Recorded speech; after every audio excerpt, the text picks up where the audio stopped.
Bom, galera, bem-vindos a mais uma aula, bem-vindos a mais um vídeo. E nesse vídeo aqui a gente vai fazer algo um pouco diferente, tá? A gente não vai falar muito sobre código, mas a gente também vai falar sobre código, tá? Como você viu no título aí, é um vídeo sobre como ser um programador mais produtivo, certo? Esse assunto de produtividade tem crescido muito nos últimos tempos e, naturalmente, ele ia respingar na programação. Então, eu trouxe um vídeo aqui de como ser mais produtivo focado na programação, tá? Se você não é da área, vai ter algumas coisas aqui que você pode utilizar, mas eu tô focando mais na programação, certo? Então aqui eu trouxe um pequeno checklist que a gente vai falar sobre os pontos. Então, se inscreve no canal, like no vídeo e confere aqui os links da descrição também, tá? Então, a primeira coisa que você precisa saber é que antes de você ser um programador produtivo, você precisa ser uma pessoa produtiva. Então, vou colocar aqui, ó, uma pessoa produtiva. E para você ser uma pessoa produtiva, você precisa ter as características comportamentais de uma pessoa produtiva. Você tem que fazer o básico, porque a programação ela é a sua profissão ou ela é a sua área de estudo. Então, o seu comportamento na programação, ele vai vir direto do seu comportamento como uma pessoa. Então, primeira coisa é fazer o básico, tá? Então, vamos começar pelo básico, tá? Eu sei que tem muita gente na internet falando sobre isso, mas essas 4 características aqui, elas não podem ser ignoradas, tá? Não é um papo motivacional aqui, eu tô falando de produtividade. Então, você precisa cuidar disso aqui, principalmente a galera da área de tecnologia. A galera da área de tecnologia tem algumas manias, digamos que muito ruins quando falamos de hábitos, né? É muito comum programadores, já conheci programadores assim, e eu já fui esse tipo de programador, que fica lá na frente do computador fazendo as coisas com uma garrafa de refrigerante, com um prato de pizza do lado e fica 10, 12 horas por dia no computador e isso é terrível, tá? Eu entendo que é seu trabalho, eu entendo que é seu estudo, mas você tem que ter um momento fora do computador. Então, no meu caso, o que acontecia? Eu comia na mesa do computador, eu assistia uma série na mesa do computador, eu assistia um filme na mesa do computador, eu trabalhava, estudava. Então, basicamente, se eu estava acordado, eu estava na frente do computador. Eu só saía para dormir, basicamente. E isso definitivamente não é bom, né? Não estou nem falando de certo e errado, mas isso arrebenta com a sua saúde, mesmo sendo uma pessoa jovem, eu tenho 23 anos. Então, isso você tem que cuidar muito disso. Então, tenha uma alimentação minimamente decente, principalmente exercícios físicos, tá? Você vai trabalhar e estudar sentado todos os dias, o dia inteiro. Então tenta fazer alguma coisinha, cara, uma caminhada. Eu gosto muito da academia, não só porque a academia tá na moda, mas porque a academia ela permite que você faça seu horário. Então hoje você não pode ir, tudo bem, você vai mais tarde, você vai amanhã, você faz o seu horário. Se você gosta de praticar um esporte, por exemplo, jogar futebol com seus amigos, isso já sai um pouco da sua alçada, você tem que ter um horário marcado, as pessoas têm que poder ir. Então, se você não pode ir naquele momento, talvez só na outra semana. Então, é interessante, se você realmente gosta, é interessante jogar um futebol, um basquete, tanto faz, mas tente ter um exercício físico que só dependa de você, tá? Uma corrida na rua, uma academia, e aí se você tiver um exercício coletivo, tudo bem, tá? Mas tente ter um exercício que é só seu, certo? A outra coisa que é sono, tá? Não vem com esse papo pro meu lado de que programador raiz escreve código 3 da manhã. Tá? Isso não é ser programador raiz, é ser um programador doido, tá? Existem diversos estudos sobre a ligação que tem entre a inteligência e o sono, tá? Se você dorme 3, 4 horas da manhã, você não é tão inteligente quanto você poderia ser. Se você dormir nos horários corretos, se você dormir as quantidades corretas, você vai ser mais inteligente, tá? Eu não tô falando no sentido de comparação, de você vai ser mais inteligente que outra pessoa, mas uma autocomparação. Uma pessoa que dorme 3 da manhã, ela não tá na plena inteligência que ela poderia ter se ela dormisse nos horários corretos, tá? Então, não vem com esse papo de que programador raiz dorme 5 horas da manhã e tal. Durma nos horários certos, tenha uma boa rotina de sono, tá? Como eu disse, a sua produtividade no seu trabalho, a sua produtividade no estudo vem da sua produtividade como pessoa. E é necessário que esses 4 pilares estejam minimamente alinhados. Senão você está deixando as cartas na mesa, certo? E por último, hidratação, tá? Sempre tenha uma garrafinha de água, alguma coisa, tá? Ó, a minha tá aqui, tá? Só para falar que eu tô aqui. Então tem uma garrafa de água. Cara, você tá sempre trabalhando numa mesa. Vai ter uma garrafa de água, não é? que você trabalha andando, que você trabalha na rua, que você não tem onde deixar a garrafa e tal. Então, se você trabalha numa mesa, você tem um espacinho ali para pôr uma garrafa, então coloque a garrafa ali, certo? Terminado esses pontos aqui de produtividade como pessoa, a gente vai para produtividade comportamental, tá? Os dois pilares da produtividade comportamental é a gestão de tempo e organização. Se você não gera o seu tempo e se você não é organizado, você não é produtivo. Ponto, tá?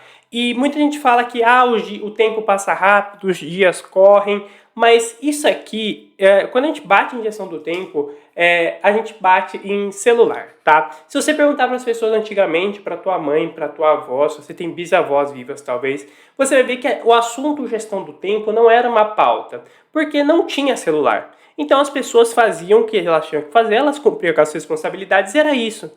Só que hoje as pessoas perdem 5, 6, 7, 10 horas por dia rodando o celular. E isso aqui afeta muito, tá? Porque você tá na frente do computador. Então, às vezes, você pode ser aquela pessoa que não rode tanto o celular, mas você é aquela pessoa que fica rodando a internet. Eu já fui esse cara. Então, eu tenho aqui as duas telas que eu trabalho, e aí muitas vezes eu estava trabalhando na tela principal e rodando um YouTube aqui na tela da esquerda.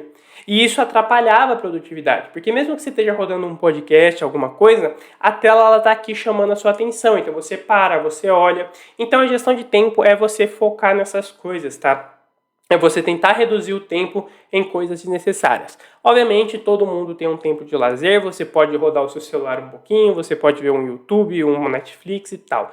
Mas tente gerir bem o seu tempo, tente separar. Esse é o momento de assistir, esse é o momento de rodar o celular, esse não é o momento de rodar o celular. E aí você, cara, esconde o celular, faz alguma coisa, tá? Mas cuide da gestão do seu tempo, e se você está cuidando da gestão do seu tempo, você está cuidando da sua organização, certo? Então, se você está definindo um horário para trabalhar, um horário para o lazer, você naturalmente você está sendo uma pessoa organizada. E também não só organização de tempo, mas organização de ambiente, tá? Tem um ambiente organizado, uma mesa limpa, um computador ali organizado, porque se você senta numa mesa, os cabos estão todos jogados, a mesa está suja, você deixou comida na mesa, copo de água, independente se você trabalha home office ou se você trabalha em algum lugar. Às vezes numa empresa, se você trabalha presencial, talvez você não tenha tanto poder ali de mexer na mesa, de mexer nos cabos, raramente você vai ter, né? Mas o que for no seu alcance, cara, deixa ali minimamente organizado, minimamente passe um pano, organize, tente deixar a sua mesa limpa, tá? Porque uma mesa bagunçada, cheia de coisa em cima, prejudica a clareza da sua mente, tá? Então você não consegue executar as tarefas como você poderia executar, tá? Eu sempre falo, não se compare com outras pessoas, se compare com o que você poderia ser de melhor, tá? Então, como eu disse na questão do sono, se você não dorme direito, você não é tão inteligente quanto você poderia ser se dormisse às horas certas, tá certo? E aqui a gente vai sair um pouco agora desse papo de pessoa e a gente vai mais para a questão técnica, tá? Então eu criei aqui 3 arquivos, eu já falei desses assuntos aqui na aula de como verificar o seu código, mas eu vou falar novamente porque isso aqui afeta a sua produtividade. Isso aqui que você está vendo são os List Comprehensions, tá? List Comprehension não é uma função, é uma técnica de escrita, tá? Não é, como eu disse, não é função, não é segredo, não é hack, não é nada. É uma técnica de escrever o código, tá? Dependendo da linguagem que você está trabalhando, isso muda um pouco. Algumas linguagens têm uma facilidade um pouco maior, no caso do Python, ele permite você adaptar bastante coisa, outras linguagens não permitem tanto, mas domine esse assunto, tá? Um dos temas da produtividade é você ter sempre ali uma rotina de estudos, então eu vou colocar aqui estudos, porque isso aqui você vai se atualizar e você vai melhorar o seu repertório, então você vai se tornando uma pessoa mais produtiva porque você está se tornando mais inteligente através dos estudos. Então é natural que você se torne um profissional melhor, execute as coisas com mais facilidade, com mais velocidade e agilidade, né? Só que quando eu digo velocidade, não é apenas só sair fazendo rápido, né? É fazer rápido, com eficiência, coisas que você não precise refazer. Porque fazer as coisas correndo e precisar refazer depois é o oposto de produtividade, né? Então aqui a gente tem diversas técnicas de escrita, tá? Então ao invés de eu escrever vários laços de repetição, isso aqui daria tranquilamente, só isso aqui que eu estou mostrando, isso aqui daria tranquilamente 3 linhas de código. Então eu colocaria, por exemplo, for x em números. Então eu colocaria, por exemplo, for x em números, e aí a gente coloca aqui Depois de números, a gente colocaria dois pontos, e aí if, e aí a gente colocaria essa estrutura. Então, aqui a gente teria uma estrutura de 3 linhas, e ao invés de eu colocar uma estrutura de 3 linhas, eu coloquei tudo em uma única linha, tá? E por mais que isso pareça que é só mais uma maneira de escrever, não é, tá? Isso afeta a velocidade do seu código. Obviamente, quando um código roda, é sempre tudo muito rápido, é coisas de menos de um segundo. Mas quando você coloca essas estruturas em projetos muito grandes, com diversos arquivos, com diversas linhas de código, sabe? Aqueles projetos que têm mais de 10 arquivos, com mais de 100 linhas de códigos cada projeto, cada arquivo, isso aqui reduz muito o seu tempo, tá? Isso reduz muito o tempo de execução do código. Então é importante que você faça essas estruturas de lapidação, que são as famosas boas práticas, para que você consiga lapidar e deixar o seu código mais rápido, para que você escreva o seu código de uma maneira mais rápida, tá? Quando você está aprendendo, isso aqui parece complexo, mas quando você vai dominando essas estratégias, escrever isso aqui é até mais rápido do que escrever uma estrutura de várias e várias linhas, tá certo? Depois, uma coisa que eu não coloquei aqui, mas é a lógica, tá? A lógica de programação bem estruturada, ela ganha muito tempo, tá? Então, a lógica de programação é você conseguir escrever um passo a passo de tudo que você vai executar. Obviamente, se o seu projeto for muito grande, você não vai precisar escrever ele inteiro, porque as coisas elas vão acontecendo. Então, erros vão acontecendo, bugs vão acontecendo e você vai tendo que adaptar. Mas uma coisa que eu gosto de fazer, escreve ali os primeiros 5 passos, porque é muito difícil você vai ter que fazer uma alteração ou você vai ter erros muito grandes nos 5 primeiros passos. Então vai escrevendo 5 em 5. Escreve 5 e escreve o código baseado naqueles 5. Então, o que eu preciso fazer nesse projeto? Eu preciso, por exemplo, num projeto web, eu preciso criar a primeira rota. Então você vai lá, importa a biblioteca, coloca secret key e cria a primeira rota. Beleza, e agora? Agora eu preciso colocar uma função dentro dessa rota. Você vai lá e coloca a função ponto a ponto, tá? Se você não cria um passo a passo, seja num bloco de notas de caderno ou num bloco de notas do próprio computador, se você não tem nenhuma referência do seu projeto, as suas ideias elas meio que ficam muito soltas na sua cabeça. Então, muitas vezes você está fazendo o primeiro passo e aí você vem aquela ideia que você só vai poder executar lá na frente, porque você tem várias coisas para fazer antes para executar aquela ideia. Então a sua cabeça fica muito perdida e quando a sua cabeça fica fora de ordem, você trava. Então você fica tipo, eu estou pensando em muitas coisas, mas eu não consigo colocar no papel. E isso atrasa muito as suas produções, certo? Então tenha uma boa lógica estruturada. Outra coisa que eu coloquei aqui são os testes unitários, tá? Eu já dei o exemplo desse teste unitário aqui. E o teste unitário serve para você testar trechos específicos do seu código. Então, essa função aqui é uma função ao quadrado. Só que, como você pode ver, eu tenho um mais aqui. Esse mais, ele é um bug. Então, se eu rodasse isso aqui, ele teria um bug, porque quando ele rodasse aqui 2 mais 2 igual a 4, ele ia funcionar. Porque 2 mais 2 é igual a 4, 2 vezes 2 também é igual a 4. Então, aqui, mesmo com o erro, ele iria funcionar. Só que aqui ele não iria funcionar, porque 3 mais 3 é igual a 6, não daria 9 e ele daria um erro. E aí para você fazer esse tipo de teste, você pode rodar na mão e ir procurando, baseado tipo no olhômetro mesmo, procurando os erros, mas existem algumas bibliotecas, tá? A biblioteca que eu recomendo e de longe a que eu mais uso é a biblioteca do PyTest, tá? É uma biblioteca 100% focada em testar, tá? Você precisa instalar ela, tá? Ela não vem instalada por padrão, mas você instala o PyTest, você coloca lá pip install PyTest e depois você só roda, tá? E na hora de rodar também é diferente, você não coloca Python PyTest, você coloca PyTest e o nome do arquivo, tá? Eu tenho uma aula aqui no canal mostrando como fazer testes unitários, então dá uma conferida lá. E isso aqui resolve muito a sua vida, porque isso aqui vai passar um pente fino no seu projeto e vai mostrar qual arquivo e qual linha tem um problema.